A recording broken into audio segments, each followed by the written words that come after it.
अस्सलाम वालेकुम दोस्तों, मेरा नाम राशिद ज़हीर है और आप मेरा यूट्यूब चैनल देख रहे हैं जिसका नाम है न्यूज़ मेक व्यूज़। न्यूज़ से ही व्यूज़ बनते हैं और व्यूज़ बनने के बाद ही आगे के रास्ते आसान होते हैं।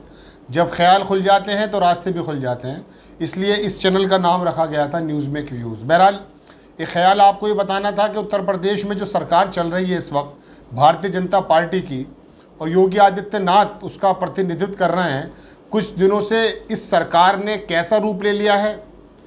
सरकार चुनकर इसलिए आती है, लोग वोट इसलिए देते हैं कि आम जनमानस की जो परेशानियां हैं उसको दूर की जाएंगी, लेकिन कुछ वक्त से ऐसा देखने में आ रहा है जिसका प्रमाण मैं आपको दूंगा कि सरकार किसी एक ख़ास एजेंडे पर काम कर रही है, और वो है खौफ बिठाकर सारा काम कर देना। और इसी वजह से अभी आपको याद होगा कि BL संतोष उत्तर प्रदेश में लखनऊ में आए थे। भारतीय जनता पार्टी के बड़े नेताओं में से हैं।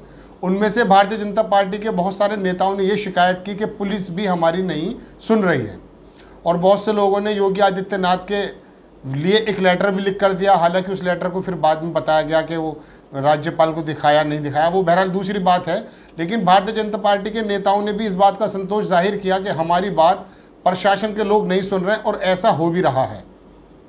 पत्रकार हों, प्रशासनिक स्तर के लोग हों, या भारतीय जनता पार्टी या नेता हों, या इंटेलेक्चुअल्स हों, या NGOs हों, इस वक्त निरंकुश हो चुकी है भारतीय जनता पार्टी की योगी सरकार और उसका प्रशासन तंत्र। उसकी बानगी देखने को ये मिलती है कि योगी आदित्यनाथ के 2 ट्वीट से मैं शुरू करूँगा कि पहले तो आप जानें कि इन दिनों एक ऐसा वो बनाया गया है कार्टून, जिसके अंदर एक किसान का एक तस्वीर दिखाई है, आपकी स्क्रीन पर लगा देते हैं हम थोड़ा सा। तो उसके अंदर क्या हुआ कि उसमें एक किसान दिखाया है जो शक्ल से राकेश टिकैत की तरह लगता है। उसके कंधे पे एक जो है ना एक झोला लगा हुआ, उस पर लिखा हुआ है किसान आंदोलन। साइड में उससे एक आदमी बोल रहा है जो बाहुबली लिखा हुआ है कि भाई आप लखनऊ मत जाइए, संभल के जाइए। यानी कि लखनऊ जाने की जो बात राकेश टिकैत ने कही थी कि दिल्ली के बाद लखनऊ भी घेरा जा सकता है किसानों की बात को लेकर, उसके लिए एक बाहुबली ये कह रहा है कि वहाँ पर योगी आदित्यनाथ हैं, बाबा हैं, और वह जो है बक्कल तार देगा, इस तरह की लैंग्वेज है, और पोस्टर भी लगवा देगा। ये एक खौफ की बात है, जबकि जनता का चुना हुआ प्रतिनिधि जनता के लिए काम करता है, जनता की समस्याओं के लिए काम करता है। आंदोलन यदि निकलते हैं तो उसकी मूलभूत बुनियाद में जा कर के उसकी परेशानी को दूर करने की कोशिश की जाती है। हो सकता है कुछ लोग अपना हित साधने के लिए भी आंदोलन करते हों, ऐसा भी संभव है, होता भी होगा।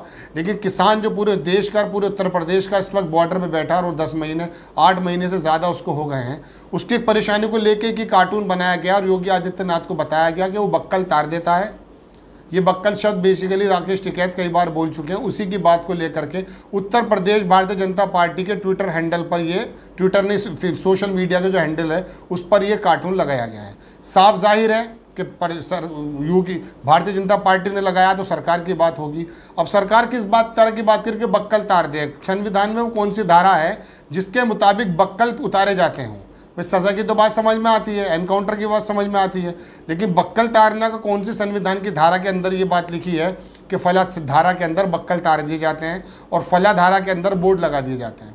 बहरहाल वो बोर्ड लगे थे, आपको याद होगा, CA और NRC के संबंध में, उसी को तरफ वो इशारा है। 2 ट्वीट में योगी आदित्यनाथ के और बताऊंगा आपको, उसके बाद में असल बात पे आपके सामने आता हूँ।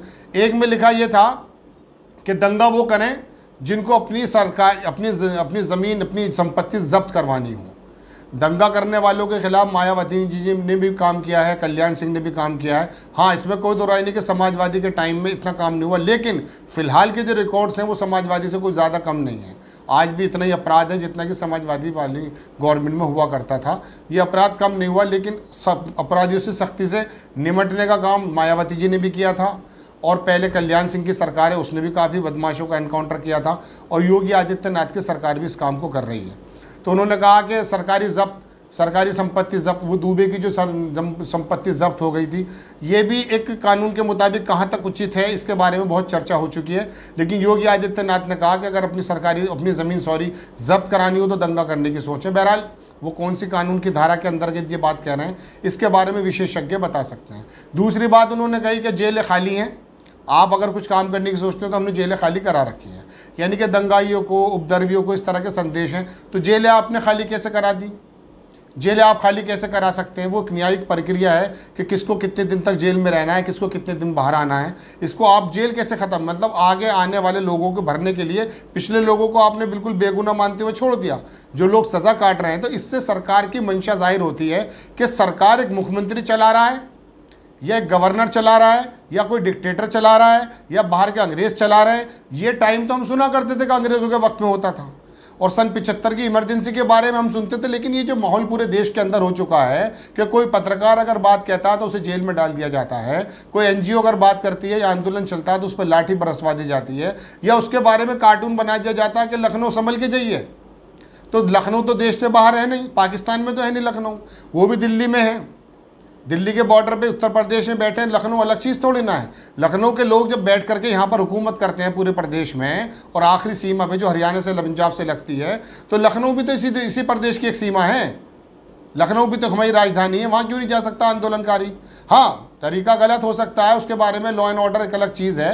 लेकिन आप इस तरह की बात कहना कि बक्कल तार देवे है, बोर्ड लगा देते हैं, ये ऐसा महसूस दे रहा है कि भारत में और उत्तर प्रदेश में ख़ास करके एक ऐसी प्रथा को जन्म ले लिया है कि जहाँ पर सख्ती से काम होगा।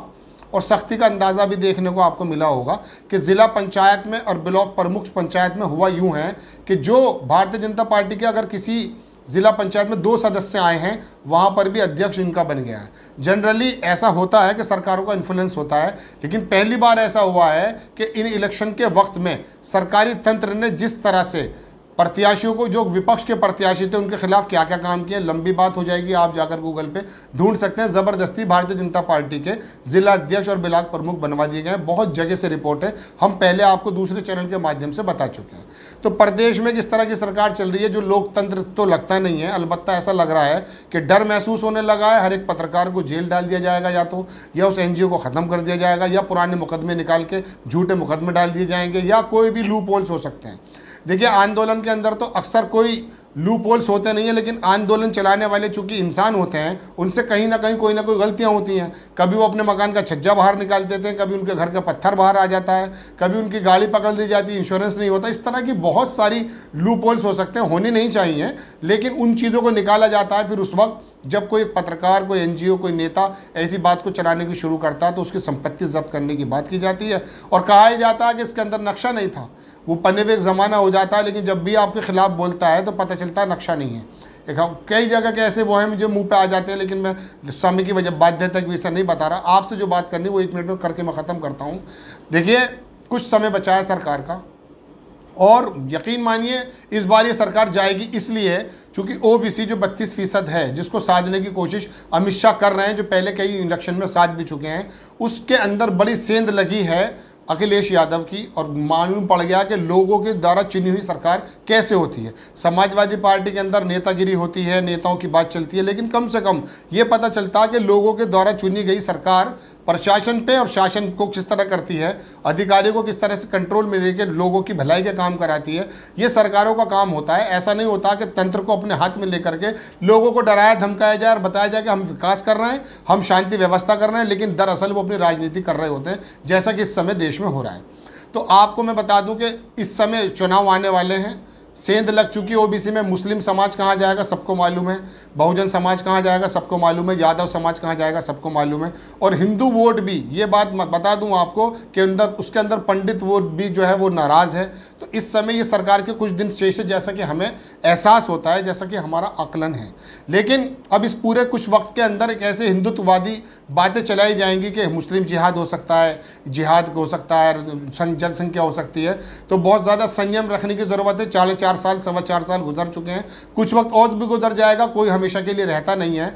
बहरहाल ये सरकार जिस तरह का काम कर रही है, वो इलेक्शन तक शायद ऐसे मामले लेकर आएगी कि उसके अंदर बहुजन समाज हो, ओबीसी समाज हो, मुस्लिम समाज हो, हिंदू समाज हो, सबको बांट करके अपने वोट को इकट्ठा कर लेना है। चूंकि इनका 15-20% वोट एक ज़माने से इनके साथ रहता है। अब ओबीसी वोट मिल गया था तो इनका जो है अच्छी खासे वोट आ गई थी, लेकिन ओबीसी वोट भी बुखर चुका है और उनको मालूम पड़ चुका कि हमारे हाथ भी कुछ नहीं आया है। ये बात अलग है कि उनके ही कोटे के कुछ लोगों को मंत्री बना दिया जाए और बताया जाए, लेकिन ऐसा कुछ होगा नहीं, क्योंकि वोट देने वाला असल आदमी जो होता है वो वोटर होता है, वो निचला होता है। उससे नेताओं से वो खुद नेता ज़्यादा नहीं होता, वोटर ज़्यादा होते हैं। तो आपको कुछ समय की ज़रूरत है। माहौल को बनाए रखिए, शांति बनाए रखिए, कोई ऐसा काम मत होने दीजिएगा जो उनके हाथ लग जाए और वो उसको हिंदू मुस्लिम का मसला बना करके समाज के अंदर विघटन पैदा कर दें। सरकार चली जाएगी, उसके बाद हम ये नहीं कहते कि बहुत अच्छी सरकार आने वाली है, लेकिन कम से कम ये जो हमें इमरजेंसी की याद दिलाती है, अंग्रेज़ों की याद दिलाती है, इस बात से शायद छुटकारा पड़ने की उम्मीद है। आप कोई भी ऐसी गतिविधियाँ, जो भी सुनने वाले दर्शक हैं, जान लीजिएगा, मत कीजिएगा आने वाले वक्त में भी और अब भी, चुनाव के बाद भी और अब भी, कि जिससे किसी का भी हित साधे, चाहे वो राजनीतिक पार्टियों के नेता हो या कोई पर्सनल एनजीओ हो, उसका कोई हित साधने, ऐसा ना हो जाए कि वो हित साध ले और समाज में विघटन पैदा हो जाए, हिंदू मुस्लिम के नाम पर बराबर एक दूरी पैदा हो जाए और इन लोगों को, ये लोग अपना हित साधते आए हैं, अपने उल्लू सीधा करते हैं, फिर एक बार मौका मिले।